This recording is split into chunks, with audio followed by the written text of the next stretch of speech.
Hello people, my name is Mick and I've been a long time lover of the beautiful franchise that was Resident Evil. Not to mention that I've always loved the second installment of Dino Crisis. God, that game's good.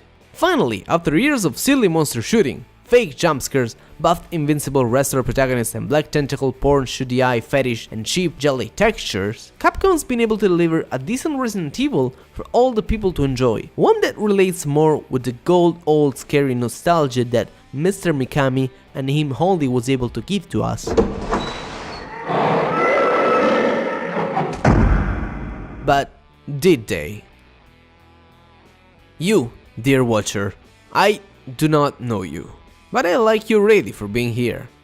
I have to warn you though, if you're here because you do not know if you should play or not this game, stop right now. This video will not only spoil 95% of the game for you, but also talk real bad about what I did not like about it and what I really wish they had done completely different.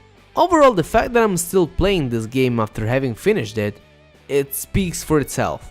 You should probably play this game, it's actually worth your time, and it's an actual good game. But there are things that made me sick. I've seen things that no trailer or demo could have prepared me for, and I'm not talking about the grossness that it's 1/5 of the game, I'm talking about what the developers actually did that completely ruined my expectations and my ability to enjoy this game as much as I wanted or hoped. Let's talk about the positive stuff first. Resident Evil 7 or Bio 7 Nerd is a game with a solid and good start. Although already spoiled in some part by the demo, the game starts pretty well, making you feel alone and unable to defend yourself by the horrors of the house that you are about to spend your next 8 hours in.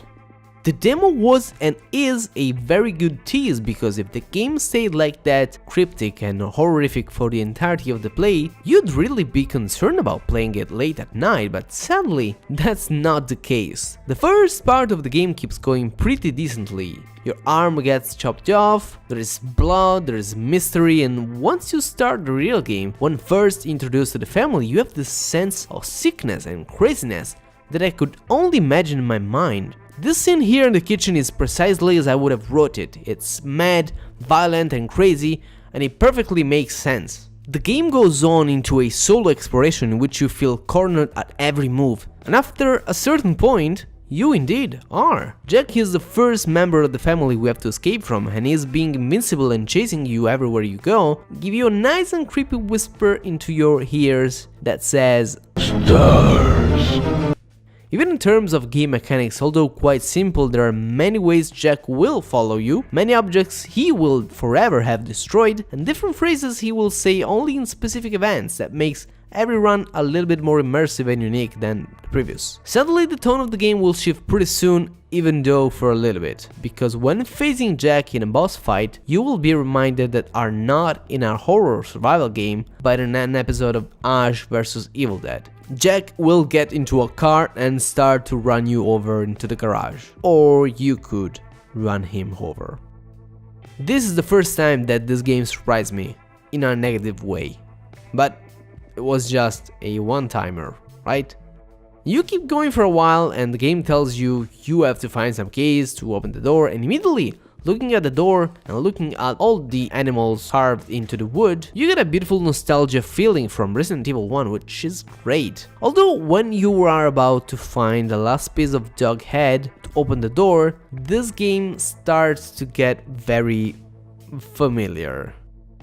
You see, probably the developers thought that the fighting and escaping only from the family members would have been too easy, too boring and probably not challenging enough. And I get it. So what do they present to you as the new enemies? The filler enemies. Black, gooey monsters. No, seriously. They are actually called molded because they are made of mold. Actually, scientists name them molded. Let's take a look at them. They are a black vicious waz of mold with some terrifying teeth and nothing more. Sure, the 4-legged variant is a real pain in the ass since it can easily kill you in a couple of hits, and his fast ability to fuck you remind you of a hunter, but they are nothing but faceless goo. Goo. You know why this scene is creepy still nowadays?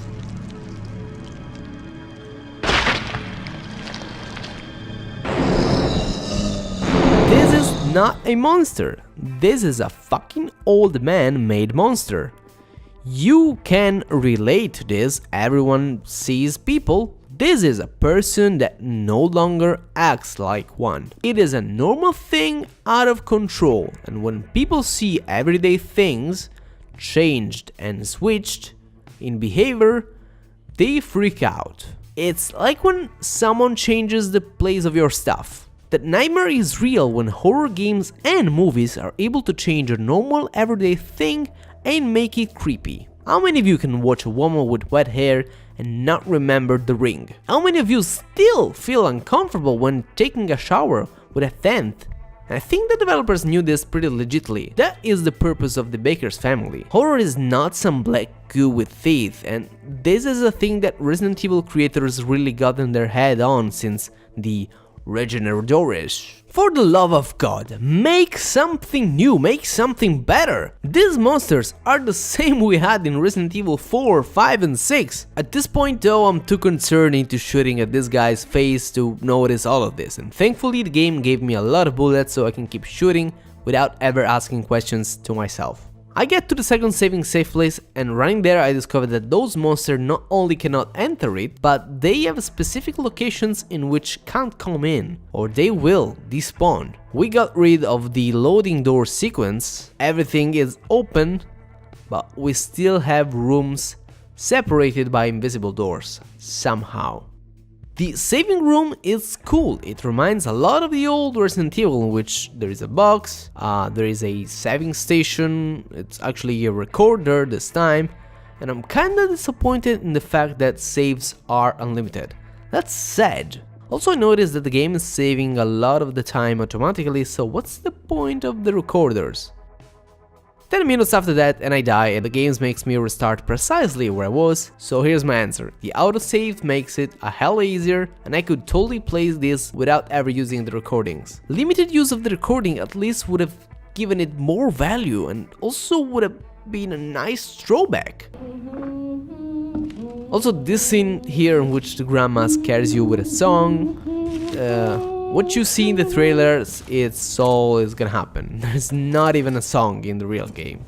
The grandma will play a big role later, but do not expect her to bother you too much with some plot elements or something more than a creepy sad look. But let's continue into the game because it's getting really good. We kill a ton of more molded, and already the name sounds more and more stupid into my mind the more I use it. The game actually has this very good mechanics of the tapes that are totally useless to the overall game, but they are there to teach you of stuff you could not know and show you of locations of objects you need to go ahead in the game. And I gotta give props to developers coming up with such a fresh idea. Tapes are good. I love the fight with the father in which both of you wipe out the chainsaw, and admittedly this is a little too extreme and not really what I expected from this game, even though probably the car thing it's worse, but instead of counting this one as a scene, I have to say that I've loved it. This is the best part of the game probably, and I love the part in which Jack says groovy. Groovy. That's not groovy. Did he say groovy?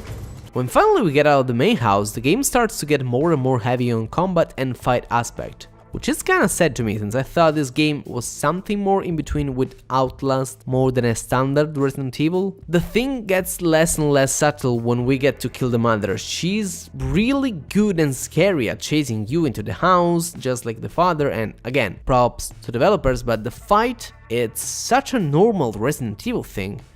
In a bad way. Were we to have this boss fight in Resident Evil 5 or 6, it would fit perfectly. You'd have thought that developers went for something more creepy and swift than a simple shoot her until she escapes and shoot her again and also kill her with fire. After this part, the game lost me completely. It is clear that other than the father and the mother, the game lacks of a constant figure to instill fear into the player. And while they're gone, all the developers had to replace them with was nothing but molded. There are tons of cute but not amazing puzzles to solve, and overall the general tone of the game stays the same of the beginning, which is not bad, but again, having nothing to fear at all, it just, becomes a shooting gallery of mold, which don't really respawn. And I easily lost interest into hiding and walking carefully. The game doesn't help too. At this point, not only we can freely wander around the house not being chased, in case we have to shoot,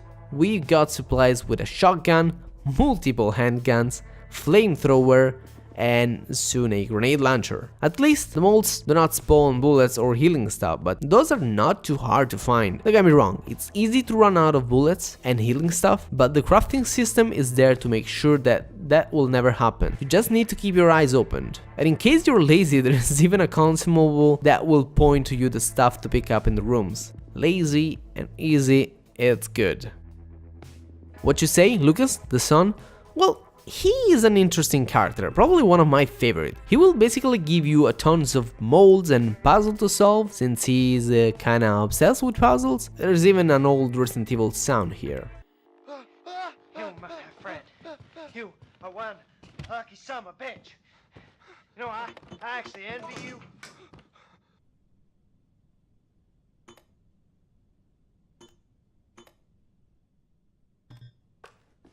But with Lucas 2 near the final confrontation, writers ran out of ideas again, so we get to kill a gigantic mold that pukes out stuff. But the moment you totally fooled me, Capcom, is when we have to fight once again Jack, the father. For the last battle with him, he'll spawn a colossal gigantic black moldy tentacle with 20 eyes that we, of course, have to shoot. The fight is super easy. We can cover ourselves with our godly strong arms to prevent a lot of the damage, and Jack is pretty dumb at avoiding his tender parts. Let's forget the fact that the plot is getting really thin in here. Let's state this for a second again. We have to shoot a gigantic monster into all his eyes to kill him. Does that sound new to you? Isn't that a lot like Resident Evil 4, 5 and 6? Because Capcom sold us this game as such a new and fresh thing, the reborn of the franchise.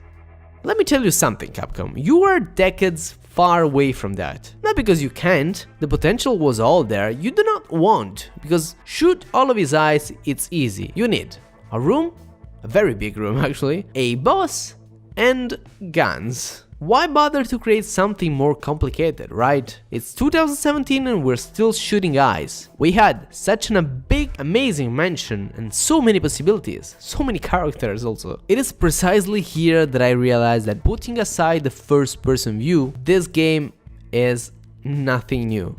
Sure, there are a few ideas bad developed, but if this was a third-person game now, I wouldn't notice any difference with Resident Evil 6. You got me, Capcom. You got me.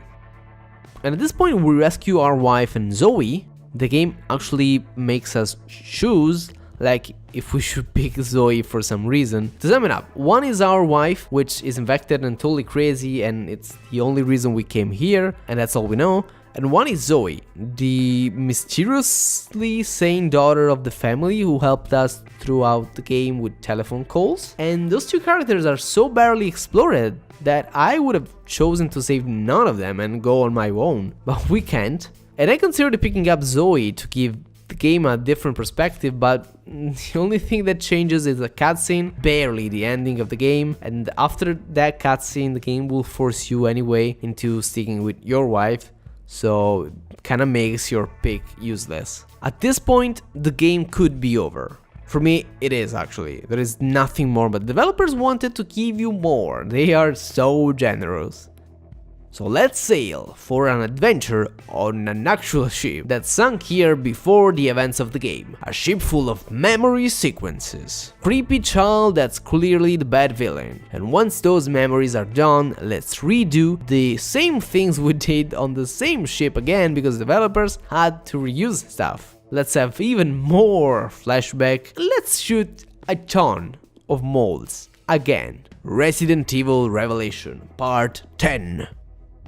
We have some sad moments with our wife, which at this point died like 10 times and we're still expecting to never see her again. Spoiler, she's alive. The beautiful moment with Jack that reminds me that this game could have been a masterpiece, and I'm quite sure that whatever they had in concept and never been able to develop for reason was 10 times better than this. If I were to look at the same Jack now after a long time of hating him, this would be such a touchy moment. Instead, all I can see is 20 damn eyes and tentacles. After that, the game starts again and it reminds himself that he had a plot, so it frantically shoots us in the face with scientific facts and revelations to make us understand what we've been doing all along, all the viruses, the BOW, the child and all that, and it even presents us with a secret company umbrella-like that are about to come here and clean up the mess. Let's fast forward to the final boss, and the moment I totally knew that the grandma was secretly the virus all along. Let's talk about the ending. Without going into the actual ending, which is a cutscene that will be more clear into the DLC, the final boss fight is the following. Giant head with mold and tentacles that we have to shoot multiple times. Giant head that destroys everything. The umbrella comes. They throw us a powerful handgun.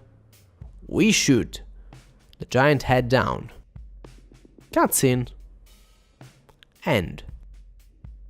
I described it shortly and the most grey way I could to give you exactly what I felt while playing it. Nothing.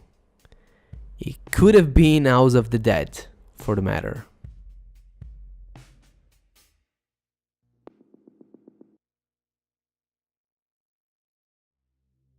Now, I specifically played this game for two reasons. One was to see if this was the reboot I wanted and the path in which I hoped Resident Evil would go in the future. Two, it's been a while since the remake of Resident Evil 1 was done, and Mikami worked on that, and I don't know if he's been contacted for the second episode. I do not know if was his lead to give the game something special or if it was the team itself, but I took Resident Evil 7 as a demo test for what the remake could be. There are small nice hints and they made me happy, sure, and even though we're talking about a remaster edition, something that would be really hard to screw up, playing Resident Evil 7 made me a little worried about it. I hope the best for it. I hope it is as good as the first one that I really loved and enjoyed, and I sincerely hope it sells double the amount of Resident Evil 7, although I doubt it. That way Capcom can stop trying having new ideas because they clearly will simply give you half of them and shove those tentacle gooey monsters with many eyes up to your butt. Thanks for watching. Wait, what? You get the limited saves and there's basically no autosave if you finish the game and unlock the Madhouse difficulty? I hate adjustable difficulties in video game. I hate it even more now.